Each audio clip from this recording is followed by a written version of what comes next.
Good afternoon, everybody. I just wanted to do pretty much like a two-part review of the Westinghouse IGen4500DF for dual fuel. More bought that because I wanted to run off of propane rather than gasoline.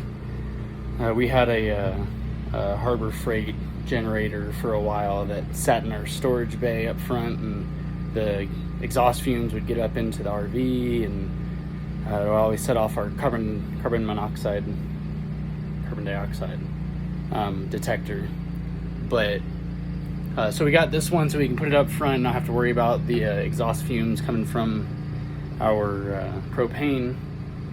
So originally got it to run our camper. We're about to go on a month-long road trip around the US, starting in Colorado. And once I got it the first day, super excited, wanted to hook it up, try it out, see if it would crank up the AC units. We've been parked over at a friend's yard for a couple months now, and we only have 15 amp power. And from that, we could turn everything off and maybe we'd be able to start one of the AC units. So we have a Domatic, what is it, a BriskAir 2. So that's a 15,000 BTU air conditioner. And then we have whichever one came with the RV, just a 13,500 BTU, I believe. Uh-oh. Well, there's a good part of the test. So yeah, we've just been having issues with this this Westinghouse powering our two AC units. It would not start either of them by themselves, like just one with everything turned off. It wouldn't power one of the AC units. Like whenever it would try to start up, it would the generator would go to give itself more juice, and it would just not be enough to be able to turn it on. I guess just the spike in wattage and amps. Just couldn't get it to start. So I started doing some research, came across to a few people that bought those what the heck is it called? This guy. The MicroAir. So it's a MicroAir Easy Start. It's a 364. I heard awesome reviews about it. It's like the greatest technology for bringing down your wattage, just for kicking these things on, for kicking over the compressor. So I went out and bought two of them and put them. I just finished installing them on both of the AC units, or I did one last night, and was able to actually start our AC unit on the 15 amp hookup with all of our lights on. My wife was in the shower, the water heater was running, we had lights on in here, and it started our 15,000 BTU air conditioner with no issues. Lights didn't even flicker, and it didn't sound like it had that huge surge of power trying to get it to kind of start kicking over to turn on. It was just a very smooth transition from the fan to the compressor. So right after work, I was able to turn this one on, or power this one up. I got it all hooked up.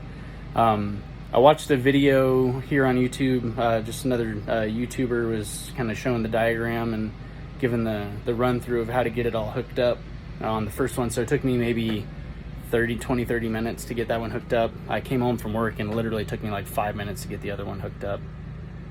But the generator just started both of the AC units, and they were both running for most of this video. Maybe with the lights being on as well, it was just drawing too much. It was doing 1.65 kilowatt, or I'm sorry, 3.65 kilowatts, which, I mean, it should be able to do more than that. I believe it has a peak of 4,500. Well, it should be a peak of about 4,060, I think, because I'm running on propane right now. And but it should have a consistent run of, I don't know, 3,800, I believe, of 3,800 watts.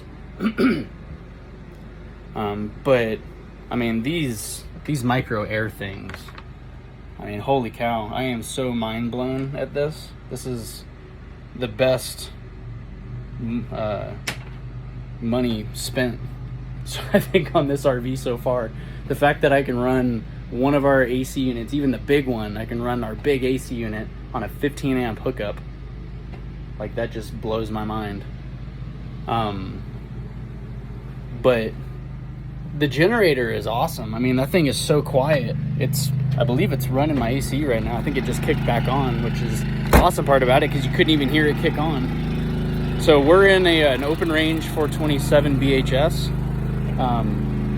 We pull it with a 2004 F350. It's fully bulletproof, has a Casey Stage 2 turbo kit, has 190/30 injectors. I put some Kill Devil Diesel heads on it and just a few other goodies. I think I deleted the EGR. But I mean, I'm standing next to the generator now. It's doing 1.86 kilowatts.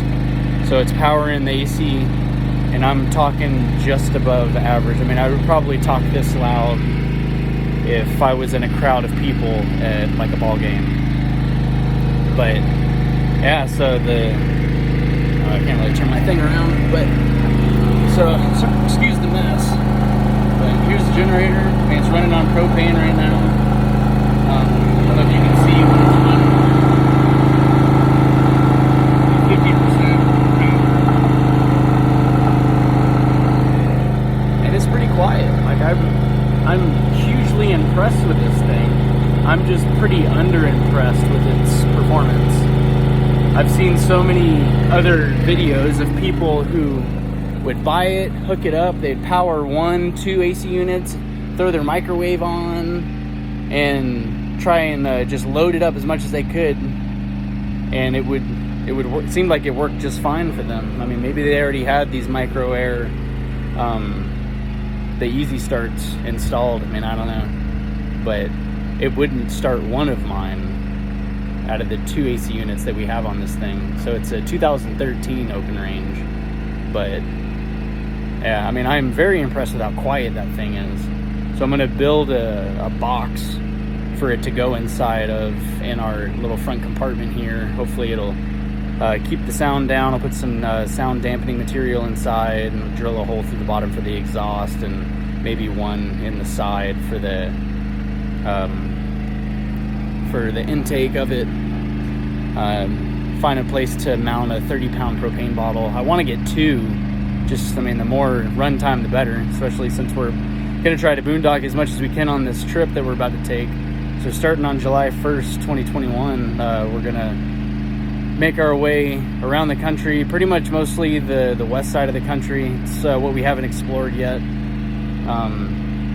We live in the Vail Valley here in Colorado. We're actually moving to Florida, but in the move, we're gonna do a month-long trip. We're gonna start here, go to Moab, from Moab to Zion, then the north rim of the Grand Canyon around to the south rim of the Grand Canyon, down into South Arizona to visit some friends, maybe over to San Diego to get some beach time. If not, head up to North California for the Redwoods, do some beach time over there. From there, Silver Falls up in Oregon, then Mount Rainier in Washington, then over to Glacier National, spend a few days up there, then down to Yellowstone. I think we're doing Mount Rushmore after that. And we really don't have anything in between there, between Rushmore and Michigan, just to visit some friends. But we were thinking of stopping in Walnut Grove, Missouri, from the show Little House on the Prairie. It's kind of our show. We have a 3-year-old and he absolutely loves it. But we were thinking about stopping through there just to pay the town a little visit. But after that, we're really not sure if we're gonna go back over to Niagara Falls. We've been over there once before. Not really sure if we'd make that trip. But probably just start heading south from there. We want to stop in Tennessee. Grew up going there, and we have some family in Georgia. Spend some time there too. But yeah, so hopefully we'll get this YouTube thing kind of kicking along and take y'all with us.